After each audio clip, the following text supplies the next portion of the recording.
Much to the annoyance of the Tesla skeptics, Tesla is gaining market share in Europe. This shouldn't be happening, they said. Volkswagen should have shut them down. Stellantis should have definitely shut them down. And really, Tesla should be losing market share. They guarantee it would happen. They've only got 2 models, for heaven's sake. 2 models. What can you do with 2 models? And they're old. They're dated. They were wrong. Tesla is gaining market share, but not only that, significantly increasing its sales. In fact, it's hitting its targets of increasing sales in Europe by 50%. Hello, my friends. Welcome to the channel. Great to see you. Thank you for tuning in. Really, really excited today. Why? Because I've seen some crazy good news on the BYD Dolphin. The price of that car is going to make EVs affordable. We're talking about a $23,000 car for people outside of China. I mean, we're talking about a car here now. It's going to make EVs affordable for the masses. A lot of people who can't afford an EV, well, they're now cheaper than gas, now cheaper than petrol cars. That's where we're trending very quickly. But we're already there with the 803.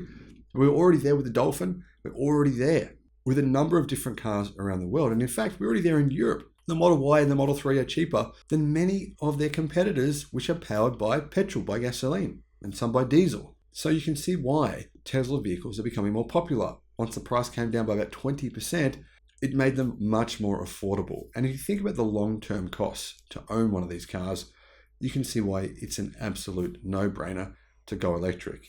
Tesla sales in Europe during February made the American company the fastest growing automaker in the continent.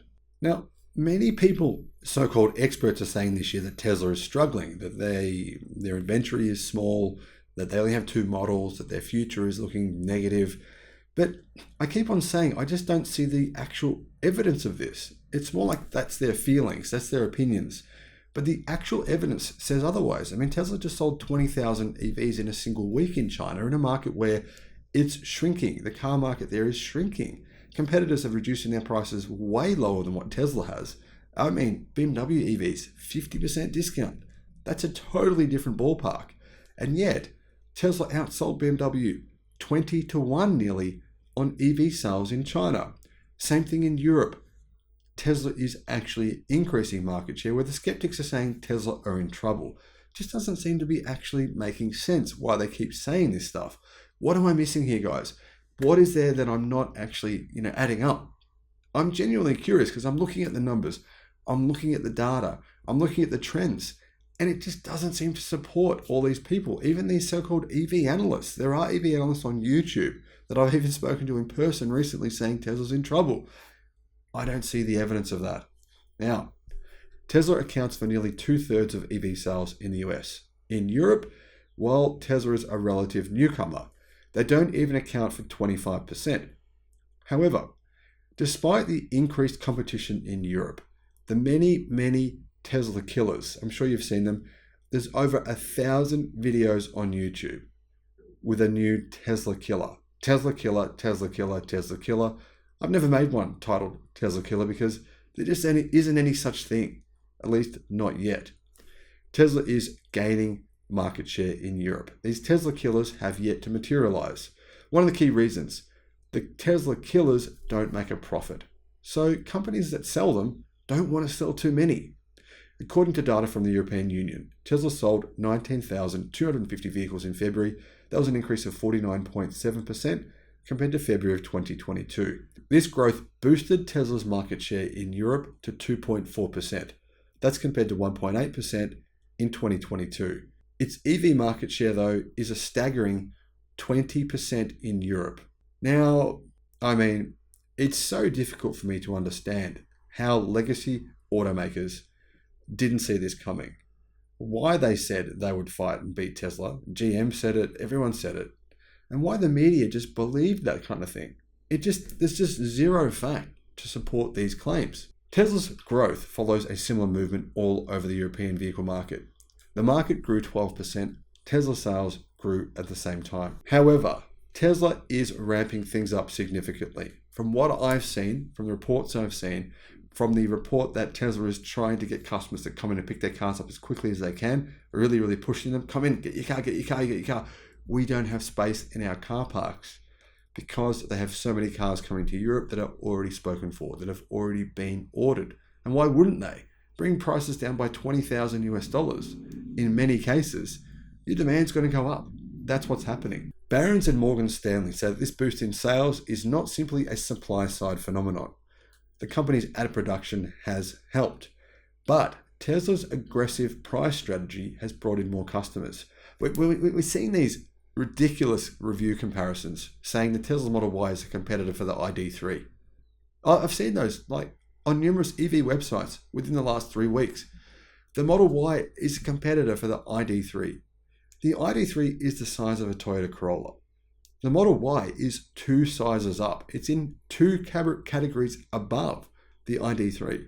They're trying to justify the price of Volkswagen Group EVs, Stellantis Group EVs by simply changing the rulebook, just pretending that a car is a completely different category. We might as well compare a semi to a pickup truck. It doesn't make sense. It's so weird they're doing this. It's almost like they're trying to justify their previous arguments by saying, no, but that's because the Model Y, look, told you, the cheapest ID3 is the price. It's cheaper than a Model Y. Okay, that's a really fair comparison. Adam Jonas of Morgan Stanley says that this price movement is a trend instead of a fad, which many critics have alleged the price adjustments are. Adam Stanley says Tesla can sell their cars at this price in Europe pretty much indefinitely. Mirroring this European success, Tesla sales in China have climbed considerably. Like I said, in the last 2 weeks, Tesla has sold nearly 40,000 vehicles in China alone. And in the most mature EV market in Europe, that's Norway, Tesla is on track to massively outperform their nearest competitor, Volkswagen. Now, I'm sure you've seen it. It's impossible. Tesla can't beat Volkswagen in Europe. Volkswagen, the clear leaders. They were. Not anymore. In recent months, Tesla's dramatic growth in market share in Europe has seen it be able to beat out rivals from Volkswagen Group, from Renault and Stellantis. Now their success is being proven out in the most mature EV market in Europe, in Norway. According to recent data, Tesla is nearing 7,000 registrations in Norway alone. That's enormous, considering Tesla sold 19,000 vehicles over the entire continent of Europe. Of course, in January and February of this year, Tesla had the best-selling EV, the Model Y, in Norway.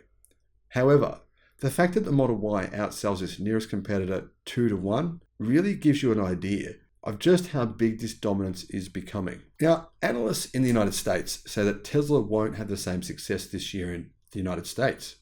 They say Ford is on track to produce hundreds of thousands of EVs within any moment, while Hyundai and Kia are working tirelessly to establish EV production at a new facility in Georgia. General Motors as well. They're coming with a plethora of affordable EVs and will certainly annihilate Tesla by 2025. What are your thoughts on all those comments? Let me know. Thank you for watching. Bye-bye.